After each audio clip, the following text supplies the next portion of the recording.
Welcome to the Expert Series brought to you by the Lupus Foundation of America. Our health education team is here to bring you experts in lupus to discuss topics to help you live better. Thank you for tuning in to today's episode.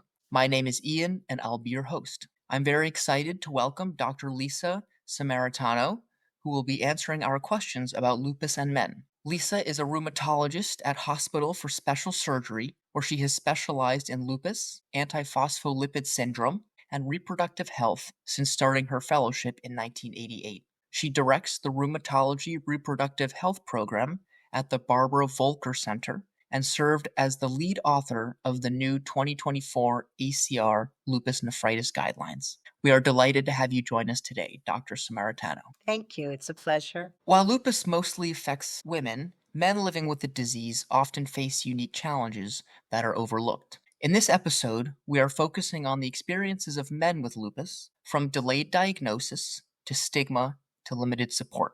We'll start with the basics and talk about what it means to navigate lupus as a man and why greater awareness and understanding are so important. So, to start off, how does lupus typically present in men? And in what ways might their symptoms or disease progression differ from women? The spectrum of symptoms or manifestations in men with lupus is really no different than that seen in women. And by that, I mean any symptom or area of inflammation that we identify in a woman with lupus can happen in men with lupus as well. But we do think that certain symptoms are more common in men and certain are more common in women. I should preface this by just saying that there is a dearth of literature on this topic, and studies do go back to the 80s and 90s, but they're really scattered. And because of the 9-to-1 women to men ratio during the reproductive years, you can imagine that any group or cohort of patients with lupus has very few men. And so that, I think, has really limited our ability to say too much about lupus with men. However, some years ago, there was a meta-analysis put together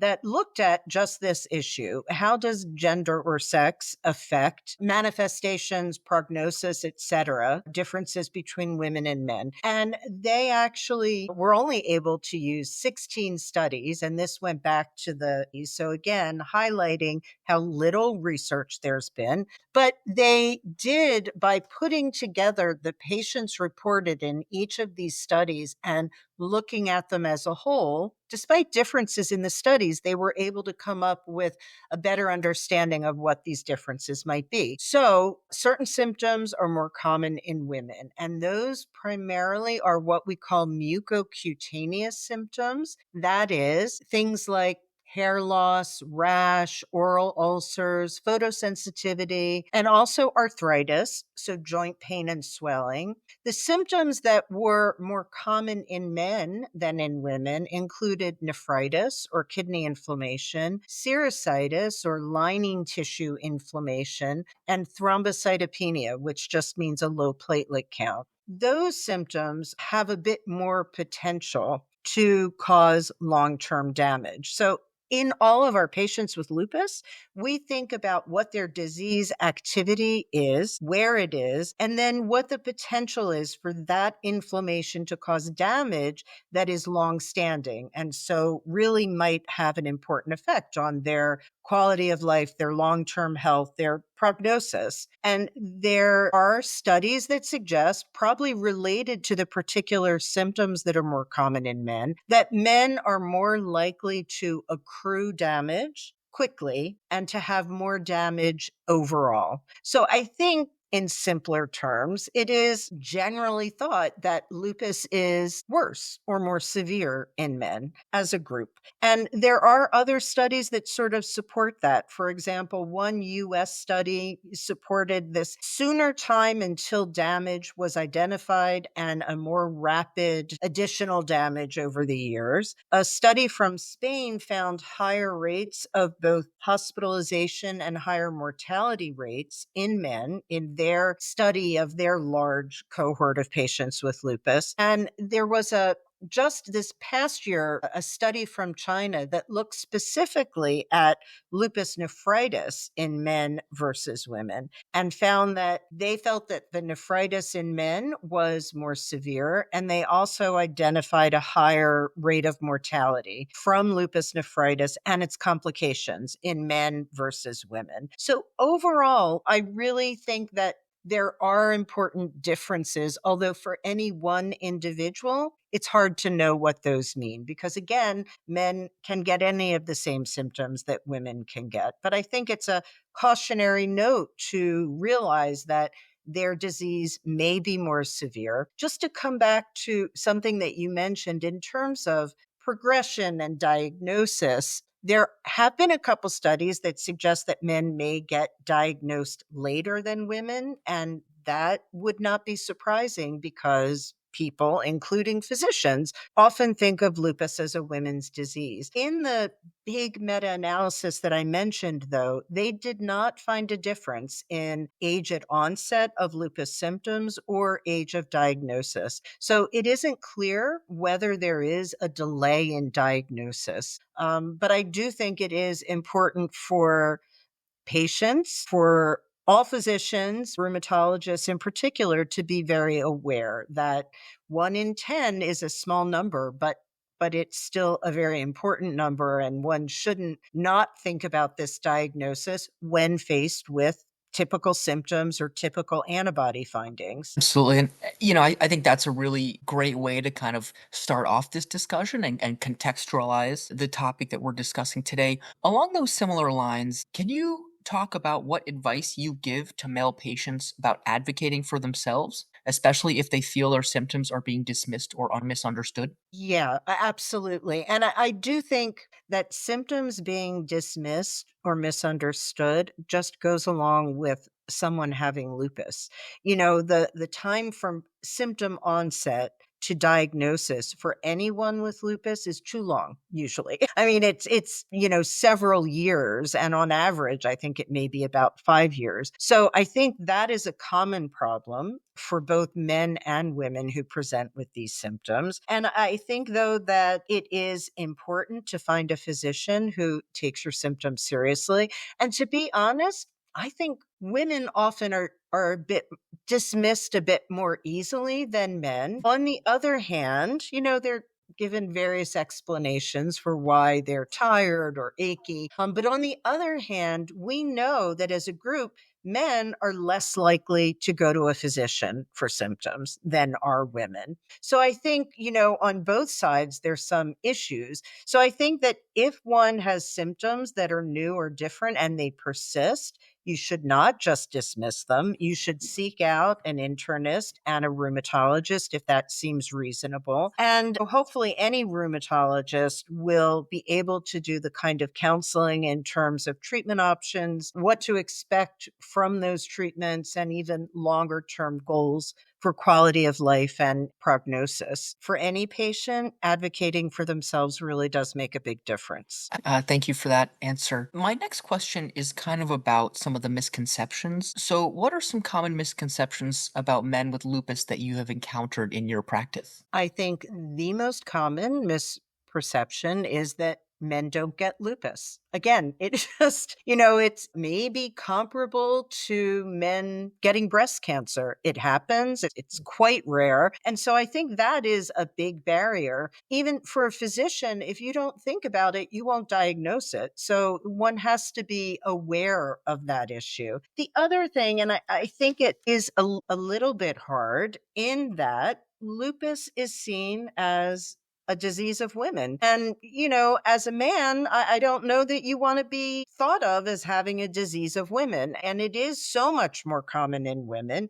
And we do know that estrogen is important in terms of at least some of the reasoning behind why women get lupus that much more frequently. However, estrogen levels, testosterone levels in men with lupus are just the same as in men without lupus. It is not a simple case of, oh, that's someone who just has too little testosterone. It's nothing like that. It is a factor, but when we don't understand exactly how it impacts men with lupus, but certainly there are receptors for estrogens and androgens on almost all of our immune system cells. So we know that it is one factor, but not the only factor. The other factor is that men with Klinefelter syndrome, which is a genetic variant where men have an extra X chromosome, supporting the fact that the X chromosome itself is probably important in lupus, those men have the same chance of getting lupus as do women. And that is like 10 times higher than that of a man who has, XY without an extra X. So I think it is a little bit hard, again, to be put into this female disease category, but education of the patients themselves, their friends and family goes a long way in explaining that this is a complex disorder. And yes, it is more common in women, but there are many factors that drive it, many of which we don't understand so well. And I really would encourage them to seek out support, maybe from a male support group. There are support groups for men with lupus. And in this day and age where video conferencing is so much more common than it was before 2020, I think that, that is a real plus for a disorder that doesn't affect so many men. It's not easy to think that you're going to go into, local community center and have a group of 20 men with lupus who all live in your neighborhood. But to be able to connect with them online, I think that's a tremendous opportunity. The other thing I think that can be really helpful is seeking out like a peer counselor.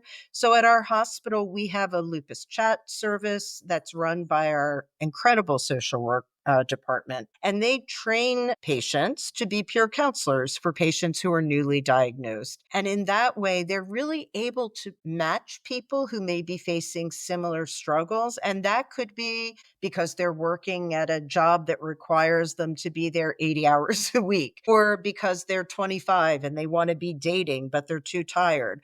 And it can also be because they're a man and they want to talk to a man who has dealt with some of these same issues. So that kind of peer counselor is, I think, really helpful. I think that's a wonderful piece of advice, especially for people who maybe don't have a lot of other outlets to talk about their diagnosis, about, their Mhm. symptoms, what they're going through, maybe some of the isolation they're feeling. Along those lines, what guidance would you offer to men who are newly diagnosed? You've offered some strategies and tips here, but, are there any other suggestions that you recommend to people who are newly diagnosed? I think that for anyone newly diagnosed with lupus, one has to expect it to be a tremendous period of transition. And it really does take time to be comfortable with this diagnosis. And it can be extremely anxiety provoking, especially in terms of the uncertainty that goes along with it. What do I expect 5 years from now? Will I be able to do what I've always wanted to do 10 years from now? So I think that is important. I think that, of course, you're trying to put together yourself as a person and now include this new diagnosis without letting it overtake you. And it just takes time. I think they should lean heavily on their rheumatologist because in the beginning, you don't know what symptoms are related to lupus. And when you go in for that first visit, you're probably given a list of, 25 things that might happen. And so if you have any concerns, you need to reach out to your rheumatologist. I can't tell you how many times people will reach out about something completely unrelated to lupus, but they have no way of knowing that because we've been telling them lupus is this really wide ranging disease. So communication is huge. And I think the other thing for them to understand is that they will find a balance. So over time, you learn to recognize symptoms of flare. You learn what to expect. Maybe you modify things a little bit if you have to. So if you don't push yourself to go out every night of the week, and now I'm coming back to like the 25-year-old who is maybe a lot more socially active than someone who's 20 years older, maybe you don't go out with your friends every night. Maybe you do it every other night so that you don't push yourself too much, so that you don't bring on a flare. And again, that is different for every single person. And so they need to find that for themselves. But until they do, support from their rheumatologist is important. Obviously, a counselor or someone who has had this disease for a longer period of time is very important. And then I really think that, educating your family and your close friends is huge, because many people with lupus, men and women, do not necessarily look like they're ill, or at least not unless they're so ill that they end up in the hospital. And it can be really hard for friends and family members to understand that they're having pain or their energy level is just lower than they could possibly imagine. There are symptoms that don't show. So, again, communication and maybe bringing family members to talk to your doctor with you to an appointment, anything so that they can also learn as you do what to expect. And I think that's a wonderful tip to kind of, what are the best ways of going about talking to loved ones, friends, family, whoever it may be, about your lupus diagnosis, because it's, to your point, it is a life-altering diagnosis, and it can really make a difference when you have open and clear communication of how you convey what you're feeling and, kind of the symptoms that you're struggling with. Within this discussion, we've kind of talked about some of the emotional impacts of lupus. Specifically, how can living with lupus affect a sense of identity or sense of self, mental health, or engagement with community, for example? I think lupus, really any chronic disease, changes your sense of self and it makes you feel somewhat isolated or different. And so,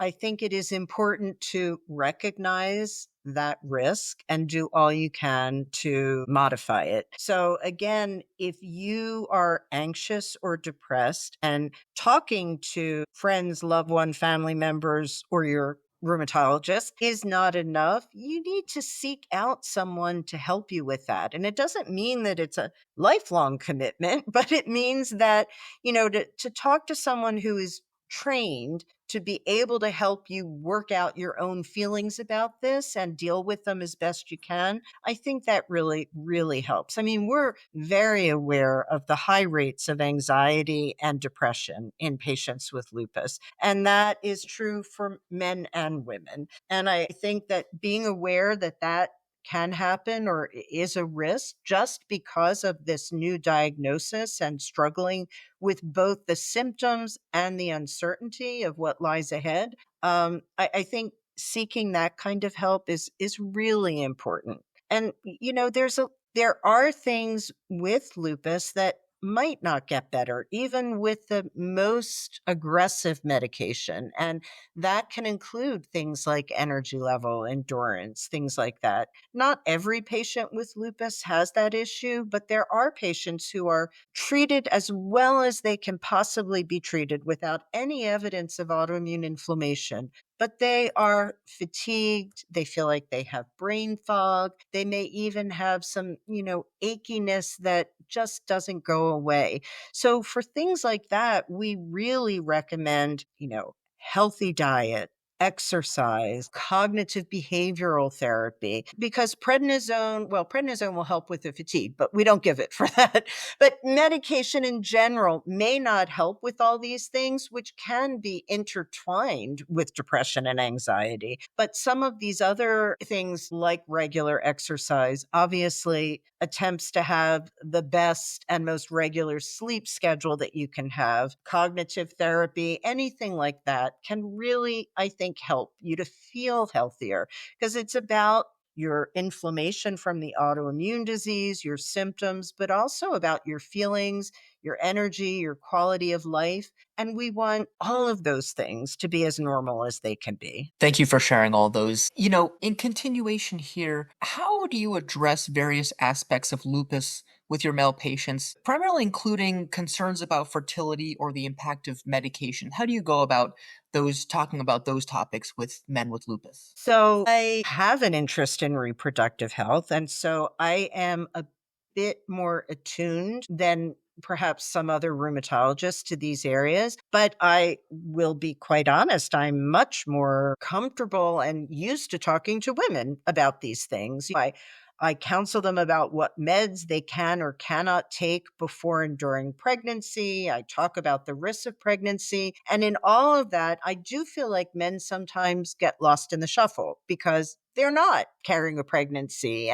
But we do know that there are impacts of having lupus on reproductive things for men. For one thing, just sexual function may be impacted in men with lupus, whether because of the disease itself, because of medications, especially steroids, or because of associated mood issues or difficulty coping with the disease and having all of those psychosocial factors. It definitely can have an impact. So we do talk about that. I think one good thing is that most of our medications that we use nowadays are safe for men to take when they are planning to have a family. And the only one that is not is one we use less and less, but still do use for the most severe forms of lupus, and that is cyclophosphamide. That particular drug can cause infertility, can cause damage to the sperm. And so men who are starting a course of cyclophosphamide should absolutely consider freezing sperm ahead of time, because even if it turns out it's not necessary, it's just nice to know that that's there. It's a bit harder for women in that situation taking cyclophosphamide because it also has a significant effect on female fertility. But as I said, we do use that drug less and less. And when we use it, we've learned that we can use a lower dose. So for most patients, it will not be an issue. The other medicines that we use don't really have a big effect on fertility per se, or any impact on the quality of the sperm, for example, or likelihood of birth defects or anything like that. So I do think that it is very hard just because this is seen as a women's disease. But all of these factors affect everyone and need to be addressed with everyone. Even one's sense of their appearance, if you're on high dose steroids, the weight gain and the physical changes, that affects everyone. And it really is hard. Look, it is sometimes necessary, but it is really hard. I can tell you that one of the sort of exciting things about lupus therapies today across the board, and this goes for our American College of Rheumatology guidelines, the guidelines from Europe, which are called the EULAR guidelines, as a group, rheumatologists around the world recognize the damage caused by high dose chronic steroids. We have new therapies that we can use specifically for lupus nephritis, but also for lupus in general. And there has been a major shift in thinking about treatment of lupus in that we use steroid as sparingly as possible, use a high dose when we need to, but we don't keep people on it for years the way it was used in the past. And instead, we're more aggressive about starting some of these, exciting new therapies that can control lupus inflammation without the many, many side effects of steroids. And I think that not only will be better in terms of better response, less lupus disease activity, less damage, but also less of the comorbidities that come about, meaning the sort of negative side effects that steroids cause for people, including things that may not be life-threatening but are life-altering, like weight gain and other things like that. So we really have entered a new era in terms of, I think, being more conscious about the effects of all of our therapies and being a bit more proactive, not watching and waiting to see how bad one's kidneys can become before being as aggressive as possible. So, and that change I think is going to be beneficial, for people with lupus, men and women. That is a wonderful kind of note of hope as we start to wind down this really insightful discussion. My last question here, and maybe just to kind of take it into a conclusion, what is something or what are some things that someone who might be coming to this episode, might be looking for help, who might be depressed or nervous or anxious, worried about their diagnosis, what are maybe kind of some of the things that people can do to maybe feel a little bit more hopeful, something that they can say, you know what, I'm really struggling right now, but there are positives on the horizon. Well, I think there are a few things. I know that people differ in terms of how much they really want to know about their disease, but I truly believe that more information is better. And honestly, the information that we have on lupus just keeps improving in terms of effects of our newer therapies, long term outcomes, improvement in overall prognosis. And I think that if you can engage in some of going to talks, for example, or joining a support group, or logging on to the ACR site or the LFA site and reading about newer therapies, improvements in lifespan and quality of life, I think that can help. But the other thing is that if you are really struggling, I think nothing helps quite so much as talking to someone who can work through it with you.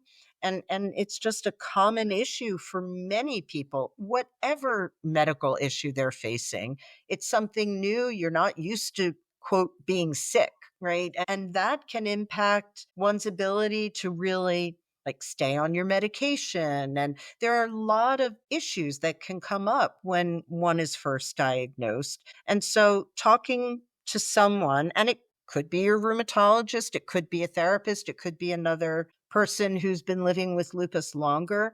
But I think that really does help. And again, we have more and more options for treatment of lupus. It is so great to be seeing some of the new studies that have come out. For example, this past fall, there was a study that showed that another biologic medication, obinutuzumab, is effective as a sort of add-on medication for lupus nephritis.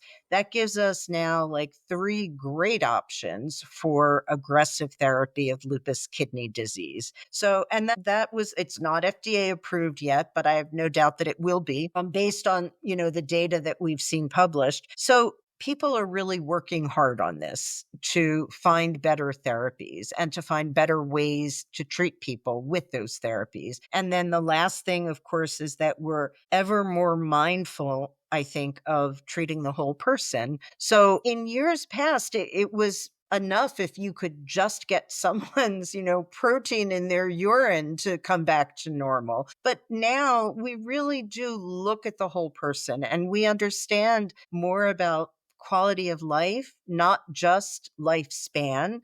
And another, I think, improvement in not just lupus care, but, in many fields and certainly rheumatology as a whole, is that there's much more of a sense of partnership between physicians and their patients. Patients' input is really sought after now.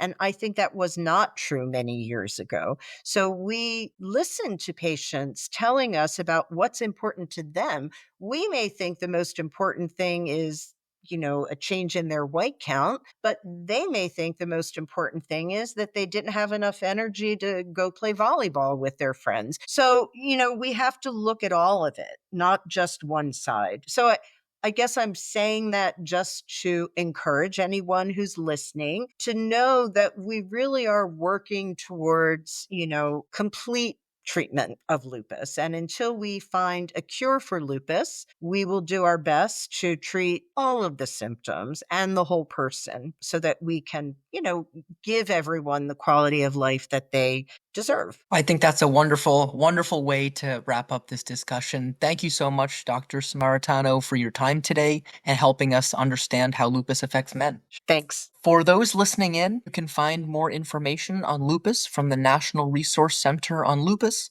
by visiting lupus.org/resources. To listen to additional episodes of the Expert Series, you can visit lupus.org/the Expert Series, where you can also subscribe to get alerts when podcasts are released. If you would like to connect with one of our health education specialists, you can go to lupus.org/health educator or call 1-800. And finally, to connect with others with lupus in a supportive and understanding environment, I invite you to check out our virtual and in-person support groups. You can find out how to connect with the right support group for you at lupus.org/find support near you. Thank you so much for listening.